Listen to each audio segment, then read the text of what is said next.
Pijeni me mas shumë qumësht mund të jetë i dëmshëm ja çfarë ndodh me trupin tuaj. Qumshti është i shëndetshëm dhe ushqyes, por nëse teproni me pirjen e tij, nuk garanton shëndet të mirë. Sipas një studimi suedez, pirja e tepërt e qumshtit mund të shoqërohet me vdekshmëri dhe një rrezik në rritje të frakturave. Për studiuesit, pirja e tepërt e qumshtit do të thotë 3 ose më shumë gota në ditë. Rezultatet e studimit janë edhe më shqetësuese për gratë. Kur është fjala për pjesëtarët e gjinisë femërore, është zbuluar se konsumimi i 3 ose më shumë gotave në ditë mund të dyfishojë rrezikun e vdekjes në krahasim me ata që pinë vetëm më pak se 1 gotë në ditë.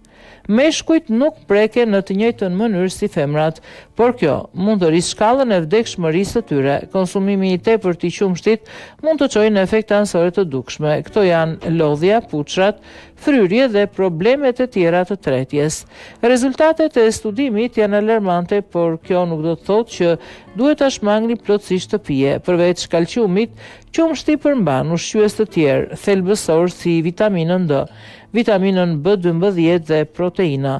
Ka disa studime që sugjerojnë se pirja e qumshtit çdo ditë mund të zvogëlojë rrezikun e shfaqjes së sëmundjeve të kockave. E vetmja gjë që duhet ta bësh është ta konsumosh me moderim.